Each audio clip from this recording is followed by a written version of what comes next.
muito bem-vindo a mais um estudo aqui no nosso canal Jaboque. Vamos orar que o Senhor Jesus te abençoe grandemente. Se você ainda não é inscrito no nosso canal, se inscreva, faça seus comentários, dá o seu like e compartilhe os nossos vídeos. Jesus, ele nos avisou através da sua palavra que sofreríamos aflições e perseguições, assim como nós vemos a igreja de Esmirna.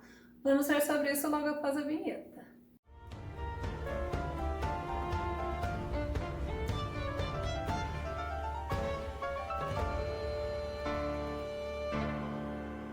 Mas também Jesus deixou o conforto, o consolo e a promessa de vitória. Vamos ao nosso tema.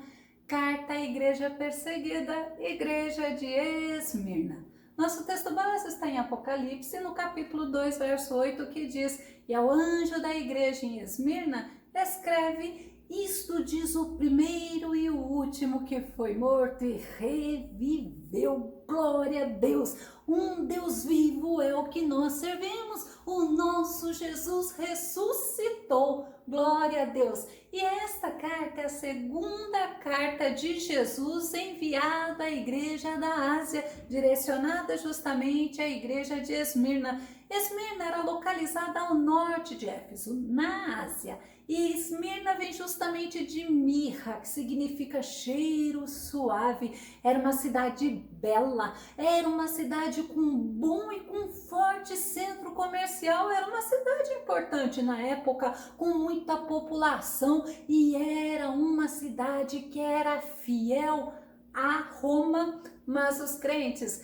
eles eram fiéis ao nosso Jesus, que é o Rei dos Reis, que é o Senhor dos Senhores. Quem evangelizou Esmirna possivelmente foi Paulo na terceira viagem missionária. Atos capítulo 19, verso 10 e verso 11 diz assim: E assim procedeu por 2 anos, de forma que todos os habitantes da Ásia pudessem ouvir a palavra do Senhor, tanto judeus como gregos. Deus fazia milagres maravilhosos por meio das mãos de Paulo. E Esmirna é justamente na Ásia.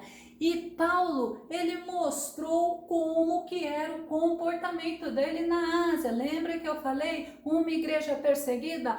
Paulo, ele é um exemplo de homem que foi perseguido, de homem que sofreu muito por causa do evangelho, por causa do nome do Senhor. Atos capítulo 20, verso 18 e verso 19.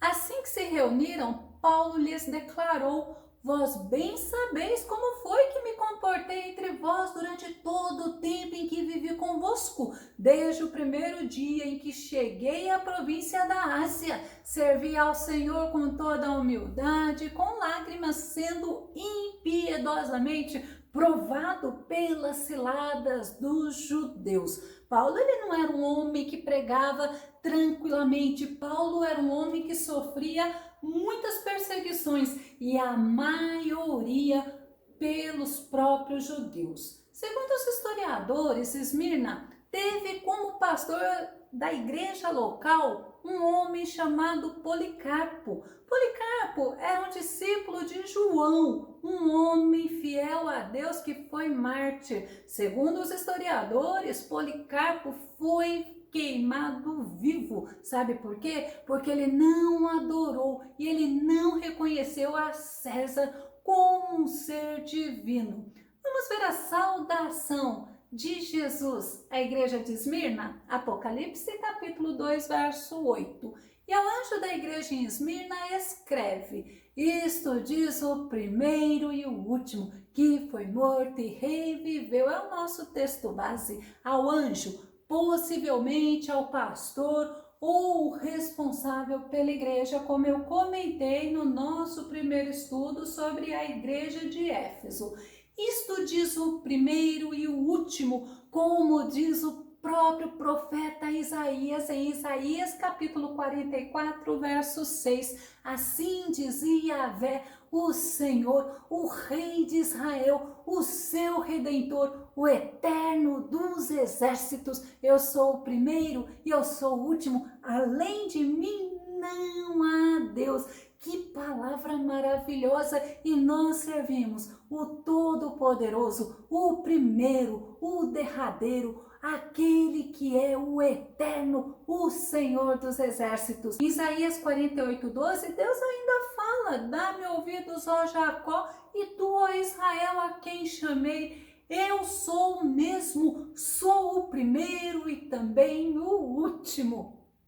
Primeiro e último, ou seja, o alfa e o ômega. Alfa, a primeira letra do alfabeto grego, e ômega é a última letra do alfabeto grego, como o próprio Jesus se revelou a João. Apocalipse 1, verso 8. Eu sou o alfa e o ômega, declara o Senhor Deus, aquele que é, que era e que há de vir, o Todo-Poderoso. É este Deus que você serve, é o Todo-Poderoso, é Deus que não está sujeito nem à criação e nem à criatura, mas é Ele que é o soberano, está no controle de todas as coisas. Apocalipse 22, verso 13, eu sou o alfa e o ômega, o primeiro e o derradeiro, o princípio e o fim. Deus é de eternidade a eternidade. Ele é Deus e ainda fala assim, que foi morto e reviveu. Paulo fala o motivo de Jesus vir aqui, Jesus morrer na cruz, mas ressuscitar. Romanos capítulo 14, verso 9. Porquanto foi por este motivo que Cristo morreu e voltou a viver, para ser Senhor tanto dos vivos quanto de mortos. O nosso Deus é o Todo-Poderoso. E ainda ele fala, o próprio Jesus fala em Apocalipse no capítulo 1, verso 18, eu sou o que vive, estive morto, mas eis que estou vivo por toda a eternidade e possuo as chaves da morte e do inferno. É o nosso Jesus Todo-Poderoso, Ele é vivo, Ele é o Senhor de todas as coisas. O nosso Senhor elogiou a igreja de Esmirna, Apocalipse capítulo 2, verso 9, que diz, conheço as tuas obras e tribulação e pobreza, mas tu és rico, e a blasfêmia dos que se dizem judeus e não o são, mas são a sinagoga de Satanás. Vamos pegar a parte que diz que o Senhor está falando nesse versículo, eu conheço. O Senhor conhece os que lhe servem, o Senhor conhece os que o amam, o Senhor conhece os que temem a Ele. Segundo Timóteo, capítulo 2, verso 19, diz, contudo, o firme fundamento de Deus permanece inabalável e autenticado com este selo. O Senhor conhece os seus e aparta-se da injustiça todo aquele que professa o nome do Senhor. Nós sabemos que o Senhor está atento a todas as coisas, mas é muito gostoso a gente entender que o Senhor conhece aqueles que verdadeiramente servem a Ele, e aquele que serve a Ele, ele se aparta da injustiça. Em compensação, aquele, como diz a Bíblia, que comete mais sujeira, que comete mais injustiça, não é dele. João capítulo 10, verso 14 diz, eu sou o bom pastor, conheço as minhas ovelhas e sou conhecido por elas. Glória a Deus, o Senhor nos conhece, o Senhor te conhece, e nós vamos ver a misericórdia, a graça dele, como ele consola aqueles que precisam. Quando Jesus fala, eu conheço as tuas obras, assim como ele disse à igreja de Éfeso, Jesus estava dizendo, eu conheço o que você está fazendo, eu conheço a tua sinceridade, eu conheço a tua dedicação, eu conheço tudo que você faz, que é para a glória do meu nome, mas eu também conheço aquilo que você faz, que você diz que é para a glória do meu nome. E aí fica para nós pensarmos, será que realmente tudo o que estamos fazendo aqui nesta terra é para a glória do nome do Senhor? Colossenses capítulo 3, verso 23 e 24 diz assim, tudo fizerdes, fazei-o de todo o coração, como para o Senhor e não para os homens, conscientes de que recebereis do Senhor a recompensa da herança. É a Cristo, o Senhor, que estáis servindo. Aí nós vemos o homem, ele se colocando como aquele que merece, porque estão fazendo para o Senhor,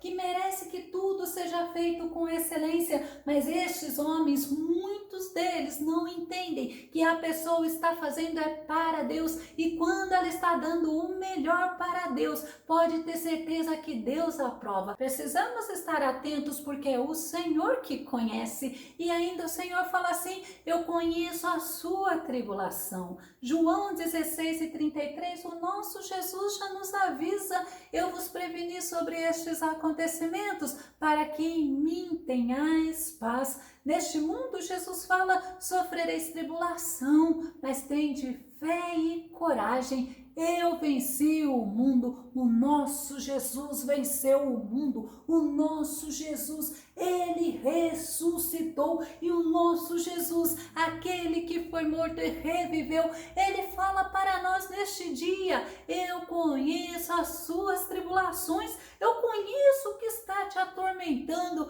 mas tenha fé, tenha coragem, porque eu venci o mundo. E a gente sabe que estando em Cristo, nós somos vencedores. Em Atos capítulo 14, verso 22, fala assim: renovando o ânimo dos discípulos e os encorajando a perseverar na fé, ensinando: é necessário que em meio a muitas aflições ingressemos no reino de Deus. O próprio Jesus nos avisou, como nós vimos no versículo anterior: no mundo temos sim tribulações, temos aflições, por isso que precisamos ter fé, por isso que precisamos ter coragem, porque nós já fomos advertidos por Jesus que estas coisas iriam acontecer. Precisamos ter o nosso ânimo renovado, precisamos estar animados, precisamos estar perseverando na fé e entender que haveremos de passar por perseguições, mas que o Senhor está conosco.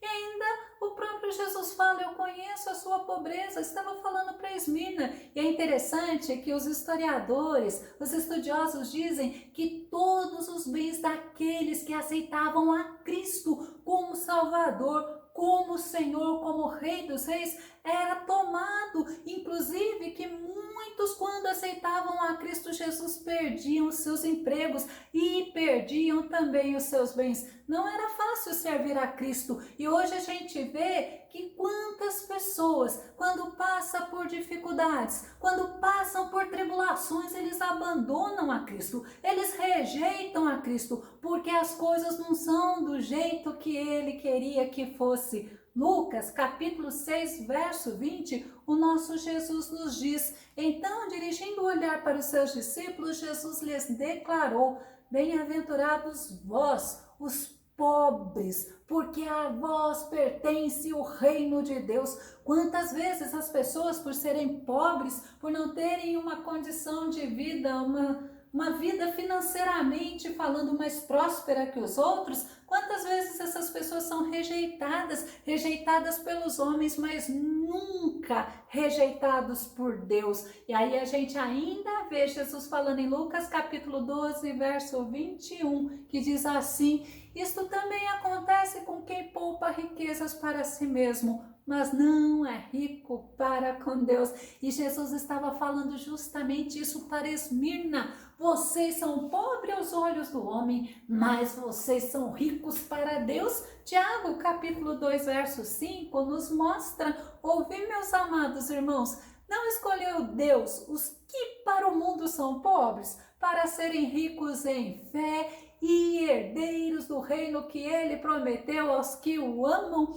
Quantas pessoas são discriminadas por isso, por não terem uma cultura mais elevada, por não terem uma posição social mais elevada? Mas o Senhor é aquele que acolhe tanto o pobre como o rico, mas aqueles que sabem que o importante é você ser rico aos olhos do Senhor, esses são mais felizes. Segundo Coríntios capítulo 6, verso 10, Paulo fala: entristecidos, mas sempre felizes, pobres, mas enriquecendo a muitas pessoas, nada tendo, mas possuindo tudo. Ah, que Deus tremendo, que Deus maravilhoso, um Deus que estava falando com a igreja de Esmirna e é o mesmo Deus que fala conosco. Não me importo com a tua condição social, eu me importo com a tua dedicação, com o teu amor leal. E Jesus ainda falou para eles: eu conheço as blasfêmias, ou seja, eu conheço os absurdos, as palavras ofensivas que fazem contra mim, que fazem contra Deus. E os líderes judeus, os que prenderam a Jesus, eles também blasfemaram, eles também insultaram a Jesus. Lucas 22, versos 63 a 65. E os homens que detinham Jesus zombavam dele, ferindo-o. E vendando-lhes os olhos, feriram-no no rosto. E perguntavam-lhe, dizendo: profetiza, quem é que te feriu? E outras muitas coisas diziam contra ele, blasfemando. O nosso Jesus, ele viveu isso aqui na terra. Agora você imagina o Rei dos Reis, o Senhor dos Senhores, aqui na terra sendo insultado pela criatura, sendo blasfemado, sendo ferido, mas tudo isso ele suportou por amor a você, por amor a mim. E ainda Jesus fala: esses judeus, eles são da sinagoga de Satanás. Esses homens que perseguiam com crueldade os cristãos, que traziam sofrimentos, que traziam tristezas para eles. Aí a gente para um pouco: quantos fazem as mesmas coisas conosco? Quantos nos insultam, quantos zombam da gente, riem de nós? Aí Jesus fala assim: não te preocupa, porque sou eu que estou contigo, é na palma das minhas mãos que você está. E aí a gente se alegra, assim como Jesus confortou aquela igreja de Esmirna, nós nos sentimos confortados também. Apocalipse capítulo 2, verso 10 diz assim: nada temas das coisas que hás de padecer. Olha, Jesus já falando para eles que eles iriam padecer, mas eles não deveriam ter medo. Eis que o diabo lançará alguns de vós na prisão, para que sejais tentados, e tereis uma tribulação de 10 dias. Sê fiel até a morte, e dar-te-ei a coroa da vida. Olha que palavra tremenda: não temas, ou seja, não tenhas medo. Olha, Jesus afirmou para ele: vocês vão padecer, a fé de vocês serão colocado à prova. E como vocês vão viver? Será que vocês vão ser aprovados? Mas Mateus 10, 22, Jesus fala assim: e por causa do meu nome sereis odiado de todos, contudo, aquele que permanecer firme até o fim será salvo. Por isso que nós não podemos estranhar quando alguém se levanta contra a gente, quando alguém ridiculariza a gente, a nossa palavra e até mesmo as nossas vestes. Sabe por quê? Porque quando nós estamos refletindo a luz de Cristo, não é nós que estamos incomodando a eles, é Cristo em nós que está incomodando a eles. E o diabo, como disse Jesus para a igreja de Esmirna, vai lançar vocês, vai lançar alguns de vocês na prisão. Mas você lembra de Sadraque, Mesaque e Abidnego, os amigos de Daniel? Eles foram provados pelo rei Nabucodonosor e o rei Nabucodonosor pôde ver Deus na vida deles. Ainda a Bíblia nos mostra também que muitos profetas foram presos por causa do nome de Deus. Daniel capítulo 3, verso 16 diz assim: então Sadraque, Mesaque e Abednego responderam ao rei: ó Nabucodonosor, não precisamos defender-nos diante de ti. Eu acho lindo você ver a resposta desses 3 jovens àquele rei soberbo, aquele rei arrogante. Quantas pessoas elas nos testam para que venhamos a nos defender diante delas, mas creia e entenda, nós não precisamos nos defender, porque nós temos um que peleja por nós, nós temos um que nos defende, assim como defendeu os amigos de Daniel. E ainda Jesus fala para a igreja de Esmirna: seja fiel, seja perseverante até o fim, pois terá recompensa. Não adianta eu ser perseverante somente agora, nesse momento. Eu tenho que ser perseverante até o final da minha carreira cristã. Apocalipse, no capítulo 3, verso 11, diz: eis que venho sem demora, conserva o que tens, para que ninguém tome a tua coroa. Lembra quando o versículo fala são da sinagoga de Satanás? É por isso que precisamos estar atentos, é por isso que precisamos ser perseverantes, porque o diabo ele vai usar aqueles que servem a ele para nos fazer desprezarmos até mesmo as promessas que Deus fez para nós. Vale a pena perseverar, porque Tiago, no capítulo 1, verso 12, diz assim: feliz a pessoa que persevera na provação, porquanto, após ter sido aprovada, receberá o prêmio da coroa da vida, que Deus prometeu aos que o amam. Perseverança é algo que o Senhor procura em nós. Não podemos vacilar com a nossa fé. Nós temos que perseverar até o fim. E quando Jesus falou que a igreja de Esmirna, alguns deles passariam 10 dias. 10 dias o diabo colocaria eles na prisão.